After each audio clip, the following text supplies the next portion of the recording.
तो आज मैं आपको एक ऐसी इमारत दिखाने जा रही हूँ जो कि ब्रिटिश काल का याद दिलाता है और यहाँ देश भर से लोग आते हैं ब्रिटिश काल के बारे में जानने के लिए।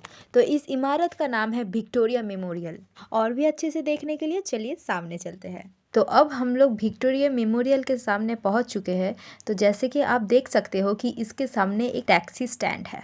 तो किसी भी फिल्म में जब विक्टोरिया मेमोरियल को दिखाया जाता है तब यहाँ पे इस टैक्सी स्टैंड को भी दिखाया जाता है। एंट्री फीस के लिए पर हेड 30 रुपीज लगते हैं। विक्टोरिया के सामने 64 एकड़ का बागीचा है जो कि बहुत ही सुंदर है।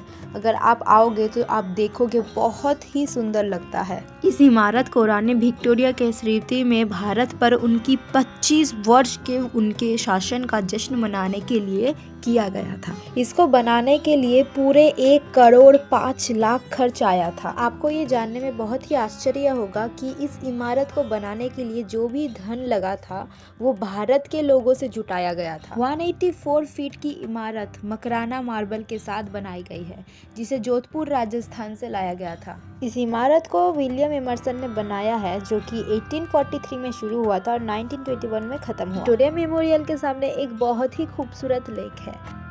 तो चलिए अब मैं आपको अंदर की सिनेरियो दिखाती हूँ। अंदर जाते वक्त सिक्योरिटी चेकिंग होगा इसलिए मैं वीडियो नहीं बना पाई। वहाँ पे घुसते ही वहाँ का जो वॉल आर्किटेक्ट और सीलिंग का आर्किटेक्ट था वो बहुत ही खूबसूरत था। और वहाँ पे घुसते ही हम लोगों को ये भी दिखाया गया कि विक्टोरिया मेमोरियल कब बना और कैसे बना। तो अंदर जाते ही वहाँ पे सुभाष जी के बहुत से फोटोज भी थे और वहाँ पे 2 आईने भी थे जहाँ पे सब लोग खड़े होके अपने फोटोज भी खींच रहे थे। और सामने जाते ही वहाँ पे हमारे 2 तरफ सुभाष जी के फोटोज भी थे और उन्हीं का कुछ निशानी भी थे। तो आगे जाते ही जब मैंने इस रूम में एंटर किया था तब मैंने देखा कि चारों ओर सुभाष जी का ही फोटोज लगे हुए थे। तो इस रूम में आने के बाद मुझे पता चला कि इस रूम में सुभाष जी के बारे में बहुत कुछ लिखा हुआ था।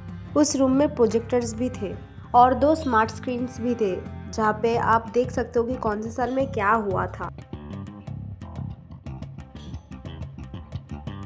और ये है major general AC Chatterjee, major general MZ Kiyani और कर्नल हबीबुर के साथ एक खींची हुई तस्वीर। फिर विक्टोरिया मेमोरियल घुसते ही अगर आप दाईं ओर जाए तो ये सूट आपको दिखने को मिलेगा जो कि तात्या टोप का था और सूट के साइड में ही उन्हीं के कुछ बाल भी थे।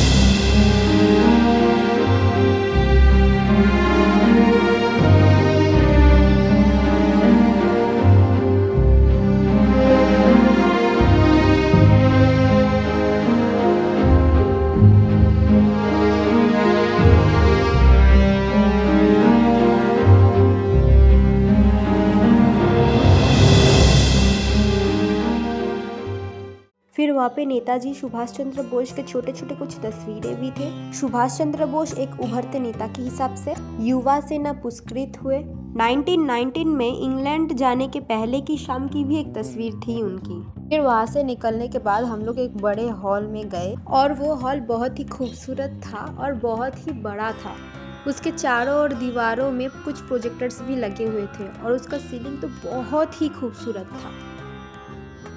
फिर हम लोग उस हॉल से निकलने के बाद हम लोग ऊपर जाने की सीढ़ियों की ओर बढ़ने लगे और ऊपर पहुंचने के बाद वहां से नज़ारा तो बहुत ही खूबसूरत दिख रहा था। वहां पे फोटोज भी सब लोग खींच सकते हैं और वहां की दीवारों में जो आर्ट थी ना वो भी बहुत ही सुंदर थी, देखने लायक था। फिर वहां की खूबसूरती को देखने के बाद हम लोग वहां से आगे बढ़ने लगे।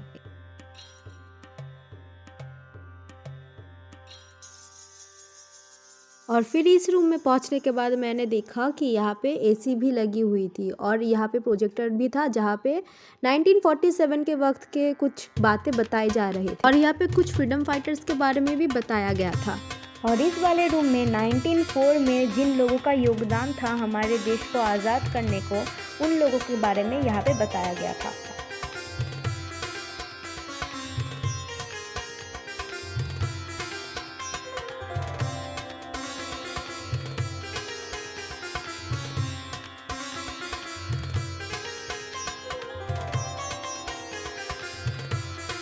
और ये मशीन वो है जहाँ पे आप देख सकते हो कि आपका फेस कौन से फ्रीडम फाइटर्स के साथ मैच कर रहा है। जब मैंने टेस्ट किया था तब मेरा एक क्या ही बताओ देखने लायक था, आप खुद ही देख लीजिए। और मेरा शक्ल इससे मिलता है, वाह आई एम शॉक्ड। और सब कुछ देखने के बाद, थोड़ा एंजॉय करने के बाद, रेस्ट करने के बाद हम लोग निकल पड़े। निकलने के बाद बाहर का वेदर तो बहुत ही अच्छा था। अरे ये सिक्योरिटी क्या कर रहा है, पता नहीं क्या कर रहा है, नाक के अंदर उंगली घुसा कर, ये वो भी सबके सामने। छी, जो भी हो जो भी करे उससे मुझे क्या मतलब। और उस दिन का वेदर तो बहुत ही खूबसूरत था। वहाँ से निकलने के बाद मैंने एक बार और विक्टोरिया मेमोरियल की ओर देखा और मैंने ये किया, हाय।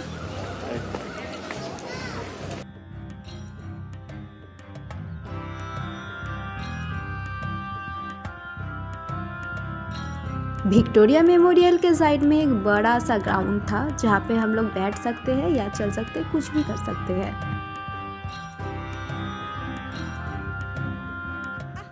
फिर मुझे मिले ये दो चुन्नू मुन्नू, जिनके पास मैं गई थी थोड़ा पकड़ने उनको, लेकिन डर के मुझसे चले गए वो दोनों।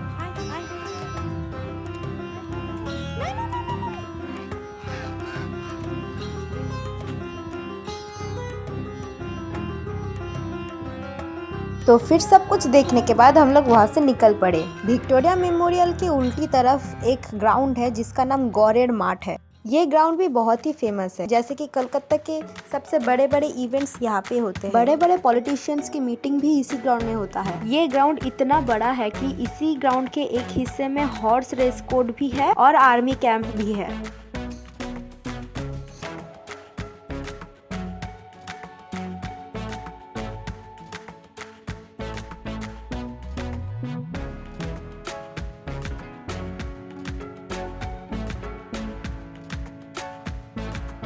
फिर हम लोग वहाँ से निकल पड़े कुछ खाने के लिए। फिर वहाँ से कुछ देर तक चलने के बाद हम लोग पहुँचे द 99 थाली शॉप। सिर्फ 99 रुपीज में आप यहाँ पे पेट भर का खाना खा सकते हैं। मैं तो इस होटल को 10 आउट ऑफ 10 देने वाली हूँ, लेकिन इस होटल में सिर्फ एक ही दिक्कत है कि अगर आप यहाँ पे खाना चाहोगे तो आपको खड़े होकर खाना पड़ेगा, और यहाँ पे होम डिलीवरीज भी मिलती है। और इस होटल का एक खासियत भी है कि आप अपने मर्जी से थाली को कंबाइन कर सकते हो। अरे बाप रे, ये लड़के भी ना कहीं पर भी शुरू हो जाते हैं। अरे रे रे रे रे रे रे, इस लड़की को तो पूछो ही मत, ये तो रेस्टोरेंट के बाहर बाल बना रही है। और वहाँ पे जितने भी लोग थे वो सारे के सारे हमारी तरफ ही देख रहे थे जैसे कि ये दोनों। अरे अरे भाई देख, ये बंदी क्या कर रही है। छोड़ ना भाई, इनका तो यही काम है, कहीं पर भी शुरू हो जाते हैं। और ये देखो, इसने तो ये टैक्सी के ऊपर रख दिया।